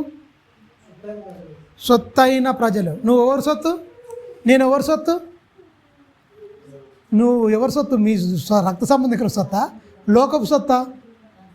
ఎవరు సొత్తు? దేవుని సొత్తు. దేవుని ప్రజ, దేవుని సొత్తు. దేవుని ప్రజలకు ఇలాగనే ఉంటారా? మరి ఎలా ఉంటారు? దేవుని ప్రజలు ఎలా ఉంటారు? ఎలా బ్రతుకుతారు? మీరు గమనించండి, సమాధానంతో బతరు, దయతో బతరు, జాలితో బతరు, మంచితనంతో బతరు. అంతా మంచే ఉంటుంది. మంచికి అపోజిట్ ఏంది? చెడు, పాపం. సకల దుర్నీతి పాపం అన్నాడు. ఇదంతా ఎవరి వల్ల? అపవాది వల్ల వచ్చింది. మంచితనం మొత్తం దేవుందే, చెడుకు దానికి వ్యతిరేకత ఉన్నది మొత్తం అపవాదికి సంబంధించింది. లోకంలో ఎక్కువ అపవాది సంబంధమైంది పాటిస్తారా జనులు? దేవుని సంబంధమైందా అంటే మహనీయులు ఎక్కడెక్కడనో ఒక 1% ఉన్నారు దేవుని ప్రజలు. 99% చెడ్డవాటిని వైపే నడిచే వాళ్ళు ఉన్నారు. చూడండి, ఎప్పుడు చెప్తుండే నేను, 66 పుస్తకాలు ఇచ్చిండు మనకు. ఆదికాండం నుంచి వెళ్ళి ప్రకటన గ్రంథం వరకు 66 పుస్తకాలు ఇచ్చిండు. ఇందులో రాయబడ్డ మాటలు ప్రతి అక్షరము మన గురించి, దేవునికి మనకున్న బంధం గురించి, మనం పడిపోకుండా ఎలా ఈ లోకంలో ఎలా బ్రతకాలో చక్కగా మంచిగా స్పష్టంగా రాయించి ఇచ్చిండు. అక్షరబద్ధం చేసి మనకు చేతిలో పెట్టాడు. అపవాదికి ఏమైనా ఉందా అండి? బూతులు ఇక్కడ నేర్పబడును అని ఏమన్నా రాయబడ్డదా? లోకజ్ఞానం నేర్చుకోవడానికి లోకం ఉన్నది. 60 ఏళ్ళ జీవితం కోసం, జానడ పొట్టను పోషించుకోవడానికి కోసం ఉన్నది. కానీ దయ్యం గురించి ఇక్కడ బూతులు అన్నీ ఎక్కడి నుంచి వస్తున్నాయి? వాడు ఎంత లోక జ్ఞానం చదువుకున్నా వాడు దయ్యమే. బూతులు మాట్లాడతాడే, ఏంట్రా నువ్వు చదువుకున్నావు కదా, ఏం మాట్లాడుతున్నావు అంటారు చాలామంది. అంతేనా? ఏం మాట్లాడతారు? భయంకరమైన మాట్లాడతారు. ఇక్కడ మంచి విద్యావంతుడు, విద్య లేనివాడు అనేది ఏం లేదు. అందరు బూతులకు. అందుకనే యూనివర్సల్ విలన్, ప్రపంచ జనులందరికీ వాడే మాస్టర్, గురువు, బూతుల మాస్టర్. పాపంలో పడగొట్టడానికి మనుషులందరినీ తన కబంధాస్తాలలో చిక్కించుకొని వికటాసంగా నవ్వుచున్నాడు. మీరు గమనించండి. అందుకని అక్కడ ఏమంటుండే ఎరికినా, విమోచన కలుగు నిమిత్తము ఆత్మ మనకు స్వాస్థ్యంగా సంచకరువుగా ఉండును. స్వాస్థ్యంగా ఇచ్చా అంటే నీకు ఏంటి స్వాస్థ్యం అంటే ఏంటి? మాకు ఇంత ఉందండి స్వాస్థ్యంగా, మా పితరులు ఇచ్చిర్రు. ఏం సంపాదించుకున్నావు? వెండి బంగారు స్వాస్థ్యము. బంగారం అంటే నాకు ఇంత ఉంది, ఒక ఇల్లు ఉంది, ఇంత జాగు ఉంది, కారు ఉంది, ఇది నా స్వాస్థ్యము, నా కష్టార్జితం అని చెప్తాం కదా. కానీ పరిశుద్ధాత్మని నీకు స్వాస్థ్యంగా ఉండుటకు ఇచ్చిండట. ఎవరు? దేవుడు అండి. పరిశుద్ధాత్మ అన్నాడుగా, మీకు ఇస్తాను నేను అన్నాడా? వాగ్దానం చేసిన వాడు ఆడు తప్పిపోయేవాడా? ఆయన వాగ్దానం చేసింటే ఇచ్చేసిండు, అయిపోయింది, వచ్చేసిండు. ఆయన గుర్తించక మన ఇష్టానుసారంగా బతే వచ్చేది మనకేమవుతుంది? పరలోకం కాదు, చాలా డేంజరు. అక్కడికి వెళ్ళొద్దు. ఎందుకంటే 60 ఏళ్ళ జీవితం అండి. ఇది మన లోకం కాదు, మన కథ కాదు. ఈ లోకం మనది కాదు. మనదైతే మనం ఎప్పుడు ఇక్కడనే ఉంటాం కదా. మనది కాదు కాబట్టినే, మనది కాని లోకంలో మనం ఎందుకుంటాం? ఏ ఊరికన్నా పోతాం ప్రయాణమై. అది మన ఊరు కాదు, మన పద్ధతి కాదు. ఎంబటే ప్రయాణమై మనం నివసిస్తున్న ప్రాంతం, మన పుట్టిన ప్రాంతానికి వస్తాం. మనం ఎక్కడ పుట్టినాం? ఇక్కడ పుట్టినావా, అక్కడ పుట్టినావా? శరీరంగా ఇక్కడ పుట్టినాం, కానీ ఆత్మగా మాత్రం పరలోకములనే తండ్రి చేత సపరేట్ చేయబడ్డాం. ఆలోచనలో పుట్టిన వారం. మన లోకం అది కదా. అందుకనే మన పౌరస్థితి ఇక్కడ కాదు, పరలోకమందు ఉందని ఎరికే మనకు. అయినా కూడా దాని గురించి బతకం. క్రైస్తవునికే విశ్వాసం లేదండి పరలోకం అంటే. అందుకనే భూ సంబంధమైన వాటి గురించే ప్రార్థిస్తుంటారు. నేను ఎప్పుడు ప్రార్థించినా భూ సంబంధంగా ప్రార్థించాను. నా గురించి నేను వ్యక్తిగతంగా అయితే నాకు పరలోకం కావాలి. వచ్చిన విశ్వాసంలో కూడా పరలోకమే కావాలి. లోకము దాని ఆశ గతించిపోతుంది. లోకమును లోకములో ఉన్న వాటిని ప్రేమించిన వాడు వానిలో నా ప్రేమ ఉండదు అన్నాడు. అమ్మో, ఇక్కడ ప్రేమిస్తే ఆయన ప్రేమించడట. దేవుని ప్రేమ వానిలో ఉండదట. అంటే ఉండదంటే దేవుడు నీలోనికి రాడు. లోకములో ఉన్నదాన్నైనాడు ప్రేమించిన వానిలో నా ప్రేమ, అంటే నేను వానిలో నా ప్రేమ ఉండదు. అంటే నువ్వు లోకాన్ని ప్రేమిస్తే అంటే అన్నీ ఇచ్చిన దేవుడు కావాలన్నా, లేకపోతే దేవుడిచ్చే తాయిలాలు కావాలన్నా, అంటే ఈ దౌర్భాగ్యమైన ఈ లోకం ఏమనుకుంటారు, దేవుడిచ్చే చిన్న చిన్న తాయిలాలు కావాలని కోరుకుంటారు. ఆయన ఇచ్చేది గొప్పది ఒకటి ఉంది, నిత్య జీవం, పరలోకం. దానికోసం పాటుపడాలి, దానికోసం బతకాలి తప్ప ఈ భూమి మీద నువ్వు ఎంత సంపాదించినా గోతులోకి వెళ్తావు. పట్టుకపోతావా? ఏం పట్టుకపోవు. ఒకవేళ సుఖాలు అనుభవించినా కూడా దేవుడు రానియాడు. నీకు జీవితకాలం అంతా నీకు ఇష్టమైన సుఖం అనుభవించడం కనుక నీకు ఇష్టమైన సుఖం అనుభవించడం కూడా నరకానికి వెళ్ళిపో అంటాడు. అంతే. ధనవంతంతో అబ్రహాం మాట్లాడినట్టే, నువ్వు వెళ్ళిపో అంటాడు. మరి ఏదంటే అన్న వస్త్రం గలవారై వాటితో తృప్తి పొందితే చాలు నాయన, తినడానికి తిండి, కట్టుకోవడానికి బట్ట, ఇంత మాత్రం ఉంటే చాలు. కానీ వీటితో ఉంటా చక్కగా నేను అక్కడికి పరలోకం రావాలి. అందుకనే ఆగూరు ప్రార్థన ఎవరు చేయలే. బైబిల్ అంతటా నువ్వు తిరిగి ఆగూరు ప్రార్థన సపరేట్ ఉంటుంది. 2 మనవులు చేస్తున్నా అంటాడు. ఏందయ్యా నీ మనవులు ఏంటి? 2 మనవులు నేను ప్రార్థన చేద్దాం అనుకో, 2 మనవులు చేస్తున్నా. పేదవానిగా వద్దు నాకు అంటాడు. పేదరికమునైనను ఐశ్వర్యమునైనా నాకు దయచేయకము అంటాడు. అంటే పేదరికం ఇచ్చిన మనకు దొంగిలించేసి నీకు నామానికి అవమానం తెస్తా. ఒకవేళ ధనం ఇచ్చిన మనకో, ప్రభువా కడుపు నిండినవాడా యెహోవా ఎవడు అని నేను తునీకరిస్తున్నామో, ఈ 2 నాకు వద్దు నాయన అంటాడు. అంటే అన్నము వస్త్రముతో చాలు అన్న ప్రార్థన క్రైస్తవులలో చేస్తారా? ఆకాశ వాకిల్ని విప్పేయమంటవా? ఈ విప్పేయమంటే ఒవ్వరికి బైబిల్ అర్థం కాలే. వీడు ఇక్కడనే పాతకపోతా భూమిని అనుకుంటాడు. ఎక్కడ పాతకపోతారో ఆయన తీసుకుపోయి ఆ పెట్టిలో పెట్టి ఆ మట్టి దవ్వి పూడి చేస్తూనే ఉంటారు. ఎంతమన్నా ధనాపేక్ష లేకుండా ఉండాలి. ఆయనే అన్నాడు, ఒకరిని కళ్ళు విస్తరించడం మన జీవానికి మూలం కాదు అన్నాడు. వీళ్ళందరూ ఆత్మ సంబంధాలు కారండి. ఆత్మ సంబంధాలు ఎవరు లోకాన్ని కోరుకోరు ప్రార్థన చేయాలా? పిచ్చి ప్రార్థన చేస్తారు అసలు దేవుడు. అందుకనే పరిశుద్ధాత్మ అంటాడు, నువ్వు ఏం ప్రార్థన చేయాలో నీకు తెలియదురా నాయన. దేవుని చిత్త ప్రకారం ఎరిగి ప్రార్థన చేయాలంటున్నాడు. అందుకని పరిశుద్ధాత్మ నీకు ప్రార్థన నేర్పిస్తుండు.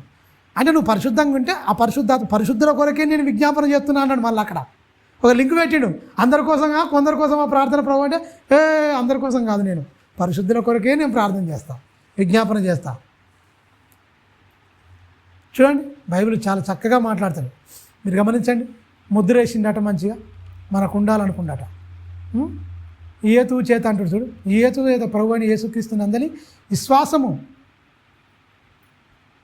విశ్వాసమును గూర్చియు పరిశుద్ధుల ఎదుట మీరు చూపుచున్న విశ్వాసమును గూర్చియు నేను విన్ననాటి నుండి మీ విషయమై మానక దేవునికి కృతజ్ఞతాస్తుతులు చెల్లిస్తున్నాడా. మంచిగా ఉన్నారయ్యా, మంచిగా బతున్నారు, ఓకే పర్వాలేదు. విన్ననాటి నుంచి నేను మానక మీ గురించి నేను దేవునికి కృతజ్ఞతాస్తుతులు చెల్లించుచున్నాను అని చెప్తూ 17వ వచనం ఒక మంచి మాట అంటాడు, మరియు మీ మనోనేత్రములు వెలిగింపబడినందున ఎందుకు మానక కృతజ్ఞతాస్తుతులు చెల్లించిండవు అయ్యా అని మాకు క్లారిటీ నాయన అంటే ఏమంటుడు పౌలు గారు? చక్కని విషయాలు అంటుండు. ఏమంటుండే కదా, మరియు మీ మనోనేత్రం వెలిగింపబడినందున ఆయన మిమ్మును పిలిచిన పిలుపు వలనైనా నిరీక్షణ ఎట్టిదో పరిశుద్ధులలో ఆయన స్వాస్థ్యం యొక్క మహిమ దైశ్వర్యమును ఎట్టిదో ఆయన క్రీస్తునందు వినియోగపరిచిన బలాతిశయమును బట్టి విశ్వసించు మన యందు ఆయన చూపుచున్న తన శక్తి యొక్క అపరిమితమైన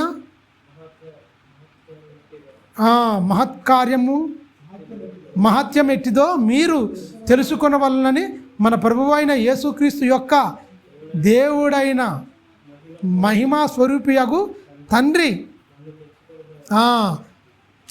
తండ్రిని తాను తెలుసుకుంటే యందు మీకు జ్ఞానమును ప్రత్యక్షతలు మీరు గమనించండి, ఆ మనసును మీకు అనుగ్రహించాలి అంటున్నారు. ఆ ప్రత్యక్షతను మీరు గమనించండి. ఇవన్నీ అపోస్తుడైన పౌలు గారు చెప్పుకుంటూ వస్తున్నాడు. అందుకనే మీరు గమనించండి కింది లైన్లో, ఆ తండ్రి తానే తెలుసుకున్నట్టు యందు మీ జ్ఞానమును ప్రత్యక్షత గల మీ మనసును అనుగ్రహించున్నట్లు నేను నా ప్రార్థనల యందు మిమ్మల్ని గూర్చి విజ్ఞాపన చేయుచున్నాను. చాలు, విజ్ఞాపన చేయుచున్నాను. ఇంత మొత్తం మాట్లాడుకుంటూ శక్తి బలము ఎట్టిదో అని అన్నీ చెప్పుకుంటూ వచ్చి చాలా విషయాలు మాట్లాడాడు. అంటే ప్రార్థన యందు మిమ్మల్ని గురించి విజ్ఞాపన చేయుచున్నానని చెప్తున్నాడు. చూడండి ఒకసారి కొరింథీయులకు రాసిన 2వ పత్రిక 3వ అధ్యాయం, 2వ పత్రిక 3వ అధ్యాయం చూడండి.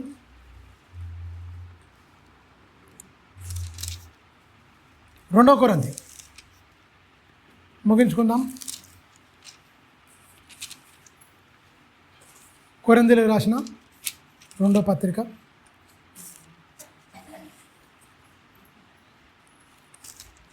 3వ అధ్యాయము 17వ వచనం 3:17 లాస్ట్ వచనాలండి, లాస్ట్ వచనాలు ఉంటుంది. ప్రభు ఆత్మ తానే, ప్రభువే ఆత్మ. చూడండి, ప్రభు యొక్క ఆత్మ ఎక్కడ ఉండునో అక్కడ స్వాతంత్రం ఉండును. మనమందరము ముసుగులేని ముఖముతో ప్రభు యొక్క మహిమను అద్దము వలె ప్రతిఫలింపజేయుచు మహిమ నుండి అధిక మహిమ పొందుచు ప్రభు యొక్క ఆత్మచేత ఆ పోలికగానే మార్చబడుచున్నాము. మీరు గమనించండి, 2 కొరింథీ 3వ అధ్యాయము 17-18 వచనాలమ్మా. అంటే ఇక్కడ ఏమంటుండు? ప్రభువే ఆత్మ, ప్రభు యొక్క ఆత్మ ఎక్కడ ఉండునో అక్కడ స్వాతంత్రం ఉండుచుండే అంటు. స్వాతంత్రము అంటే స్వేచ్ఛ, మంచిగా ఒకరినొకరిని అంటే ఒకరినొకరి సమానంగా చూస్తారు కానీ దాసులుగా చూడరు. స్వాతంత్రత ఉంటుంది. ఇప్పుడు నాలో ఆత్మ ఉంది, మీలో ఆత్మ ఉంది, ప్రభు ఆత్మ ఉంది అనుకో, మనం ఏమనుకుంటాం? సమానం, ప్రేమగా అంటాం. ఒకరు పైన ఒకరు కింద అని అనం. అంటే స్వాతంత్రం ఎక్కడ ఉండదు? ప్రభు ఆత్మ లేకపోతే అక్కడ స్వాతంత్రం ఉండదు. అక్కడే నేను పెద్దోని, నువ్వు చిన్నోని, నువ్వు దాసుడు, నేను ప్రభువుడని రా, నేను చెప్పినట్టు నువ్వు వినాలే. అది గర్వం, అది స్వాతంత్రత కదా, బానిసత్వం. స్వాతంత్రానికి వ్యతిరేకమైన పదం ఏంది? బానిసత్వం. అంతేనా? బానిసత్వం. ప్రభు ఆత్మ నీలో ఉంటే, నాలో ఉంటే స్వతంత్రం ఉంటుంది. అప్పుడు ఏమైపోతాం? ఈక్వాలిటీ, అంటే ఇద్దరం సమానం ఉంటాం. ఎక్కువ తక్కువ అనేది ఉండదు. ఈ ఎక్కువ తక్కువ లేకుండా మనుషులందరినీ అంటే అందరినీ సమానం చేయడానికి ఎవరు వచ్చిరట? ప్రభు ఆత్మ వచ్చింది ఖచ్చితంగా సమానం చేయడానికి, అందరిలో సమానత్వాన్ని చూపించడానికి. కానీ అది చూడండి, ఎక్కడ ఉండడు అక్కడ స్వాతంత్రం ఉండడు. మనమందరము ముసుగులేని ముఖముతో ప్రభు యొక్క మహిమను అద్దము వలె, మహిమను చూస్తామాట అద్దం వలె. మీరు గమనించండి, ముసుగు ఏది ఉంది? దాస్యం అనే ముసుకుంది. అది పోయినాక స్వాతంత్రం వస్తుంది. ఇక ముసుగు లేని ముఖంతో అంటే అర్థం ఏంటి? దాస్యం అనే ముసుగు పోయింది, స్వతంత్రం వచ్చింది. ఆ ముసుగు లేని అంటే ముఖంతో మనం ఏం చేస్తాం? ప్రభువునట మహిమను చూస్తామట, అత్యధికమైన మహిమను చూడాలంటే, ప్రభు మహిమలోకి వెళ్ళాలంటే ఏంటి? పాపం అనే దాస్యం ఉండొద్దు, మనిషికి మనిషి దాసుడు ఉండొద్దు. పాపం అనే దాస్యం వేరు, మనిషికి మనిషి దాసుడు వేరు. రెండు ఉన్నాయి. దాస్యత్వంలో రెండు ఉంటాయి. పాపానికి దాస్యం అనే కాడి వేరు, మనిషికి మనిషి దాసుడు వేరు. నువ్వు వెళ్తా, నేను ప్రభువును, నువ్వు ఇది అన్నట్టు ఉండొద్దు, సమానం. అందుకనే ఇక్కడ రెండు చెప్తున్నాడు. అద్దము వల్లే మనం ఏం చేస్తాం? మంచిగా ప్రతిఫలింప జయించున్నాం. మహిమ నుండి అధిక మహిమవు పొందుచు ప్రభు ఆత్మచేత ఆ పోలికగానే మార్చబడుచున్నాము. చూడండి, అక్కడ ఒకటేసి కింద అంకెను చూడండి. ఆత్మయగు ప్రభువు చేత, ఆత్మయగు ప్రభు చేత నువ్వు నడిపింపబడాలి, నువ్వు నింపబడాలి. స్వాతంత్రత ఉండాలి తప్ప బానిసత్వం అనేది ఉండకూడదు అని చక్కని విషయాలు చెప్తున్నాడు. చూడండి ఒకసారి రోమీలకు రాసిన పత్రిక 8వ అధ్యాయము 14వ వచనం.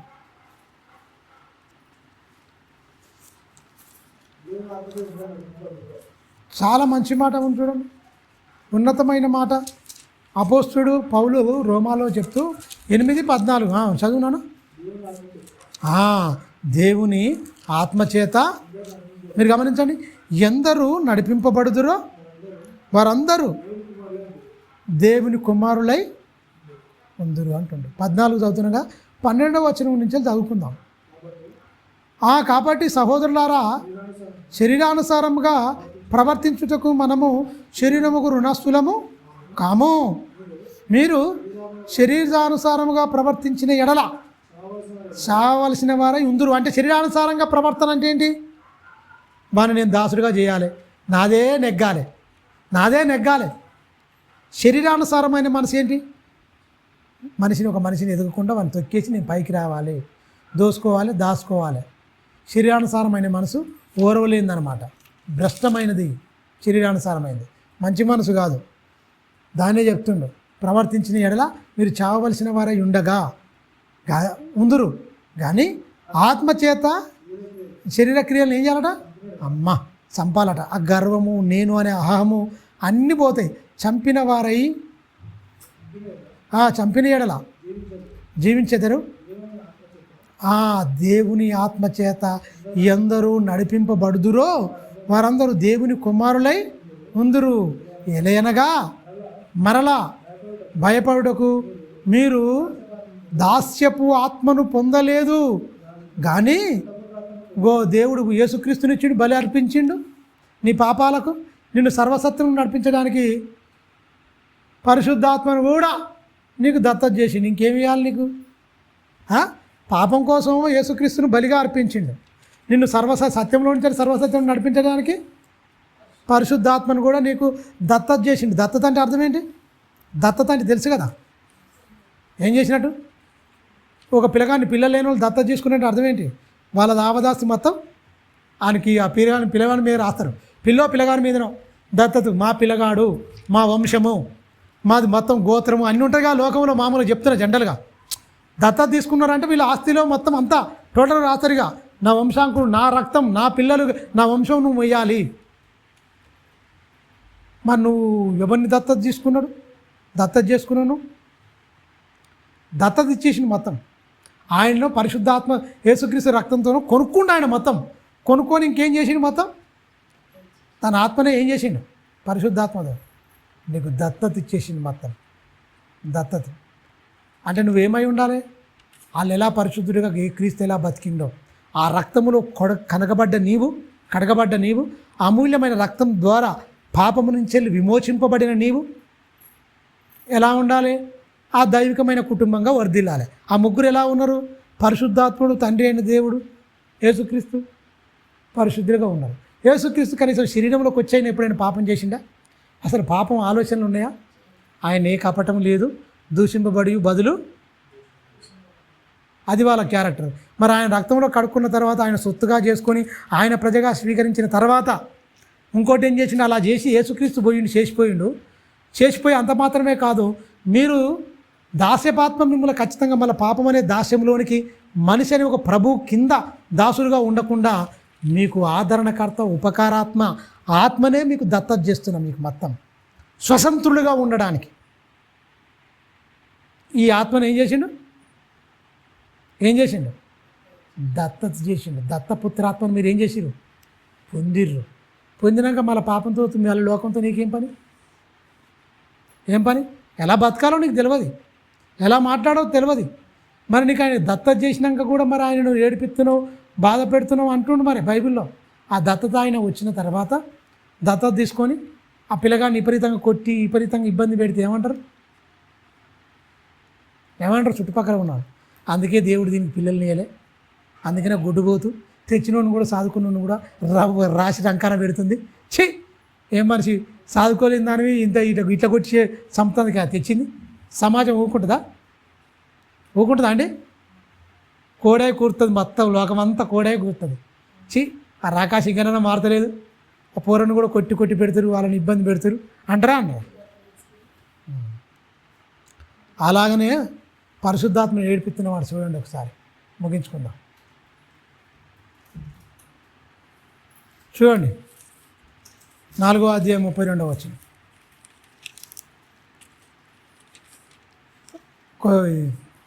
ఎపిఎస్సి ఆయన్ను చాలా ఏడిపిస్తాడు. ఆయన పాపం దత్తతగా వచ్చిండు. ఆ దత్తతగా వచ్చిన నిమ్మలం ఉంది. ఆ పాపం ఎక్కడి నిమ్మలం, ఏం కథ? పొందిన కాంచెలి ఏడిపించుడే, పొందిన కాంచెలి ఇబ్బంది. చదువునా? పరిశుద్ధాత్మను దుఃఖపరచకుండా చూడండి. 31, 32 ఉంటుంది. 30వ వచనం చూడండి. దేవుని పరిశుద్ధాత్మను దుఃఖపరచకుడి, విమోచన దినం కొరకు, ఆ విమోచన దినము వరకు ఆయన యందు మీరు ముద్రింపబడి ఉన్నారు. చూడండి, సమస్తమైన ద్వేషమును, కోపమును, క్రోధమును, అల్లరి, దూషణ, సకలమైన ఇవన్నీ క్యారెక్టర్ అట ఎప్పుడున్నాయి? ప్రాచీన స్వభావంలో ఉన్నాయి. మళ్ళీ ఆత్మ వచ్చే వరకల్లా ఏమైపోతుంది? మళ్ళీ వచ్చిన తర్వాత పరిశుద్ధాత్మ వచ్చి దుఃఖపడుతున్నాడ. ఆయన దుఃఖపెడుతందుకు ఇవన్నీ ఎందుకు వచ్చినాయి? మళ్ళా సమస్తమైన ద్వేషమును, కోపమును, క్రోధమును, అల్లరి, దూషణ, సకలమైన దుష్టత్వమే మీరు విసర్జించుడి. ఒకని ఎడల ఒకడు దయగలిగి కరుణాహృదయులై క్రీస్తునందు దేవుడు మిమ్మల్ని క్షమించిన ప్రకారము మీరు ఒకరిని ఒకరు క్షమించుకోండి. ఇందుకొత్త మీరు అందుకెందుకు చెప్తారు? బాధ, వేదన ఏమిటికి ఉండమండు? పరిశుద్ధులుగా ఉండమండు. ఏమైపోయింది మనిషికి? ఏమైపోయిందండి? పరిశుద్ధులుగా ఉన్నాడా? ఏమైంది? పరిశుద్ధులుగా ఉన్నాడా? పాపిగా మారిపోతుంది. పరిశుద్ధాత్మను ఏడిపిస్తే ఏముంటుంది? ఏసుక్రీస్తు ఒక గొప్ప మాట మాట్లాడి ఏమని? మనిషి కుమారుడికి వ్యతిరేకంగా మీరు మాట్లాడతారా? సరే మాట్లాడండి. నాలాంటి శరీరం ఉంది కనుక ఆ శరీరంలో ఎన్ని శోధనలో ఏంటో అన్నీ మనవలే, అన్ని విషయంలో మనవలే శోధింపబడి అని ఉంటుంది. యేసుక్రీస్తు అన్ని విషయంలో మనవలే హెబ్రీ పత్రికలో శోధింపబడుచున్న వారికి సహాయం చేయవాడై ఉన్నాడని ఉంటుంది.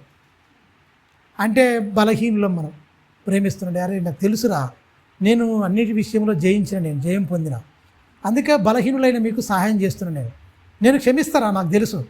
కానీ ఒక ఆయన ఉన్నాడు, ఆయనకు ఆత్మ, ఆయనకు శరీరం లేదు.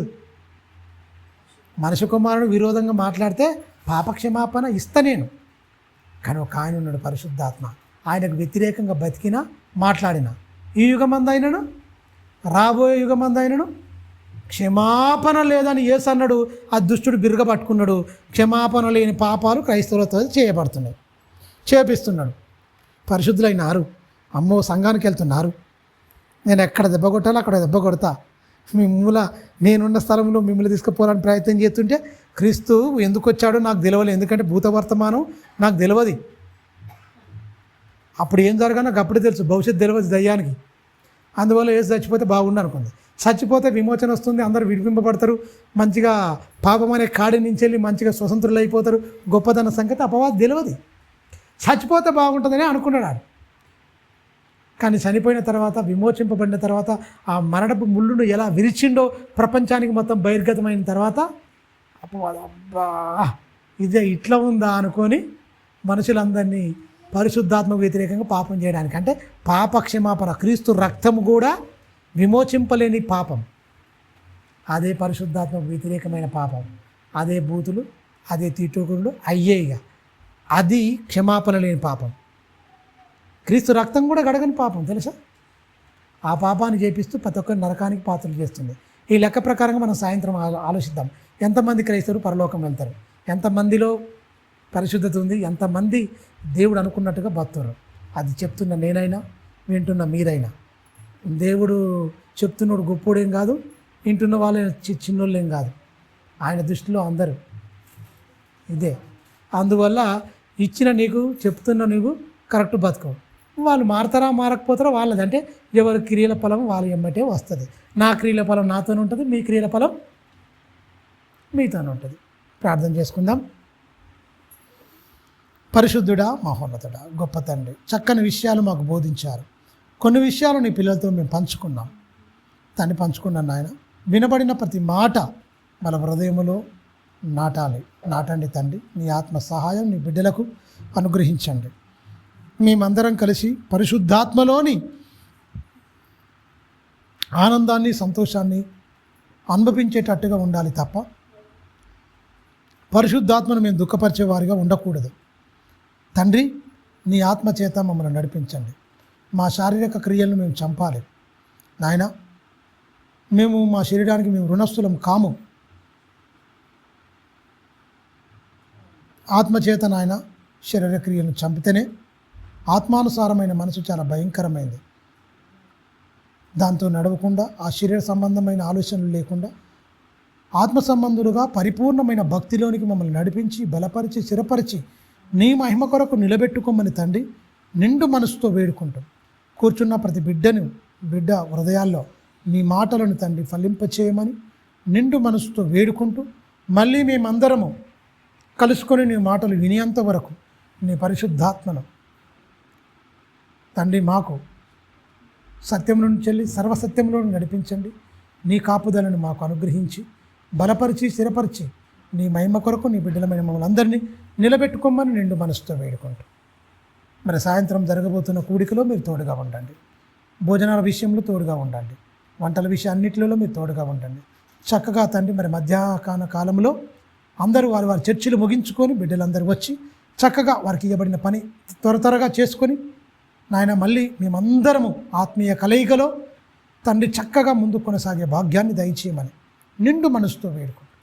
క్రీస్తు నామాన్ని ప్రార్థన అడుగుతున్నాం తండ్రి, ఆమేన్. మన తండ్రి అయిన దేవుని ప్రేమ, కుమారుడైన యేసుక్రీస్తు వారి కృప, పరిశుద్ధాత్మ దేవుని అన్యోన్య సహవాసం సదాకాలం మనందరికీ తోడయుండి సర్వసత్యంలో నడిపించును గాక.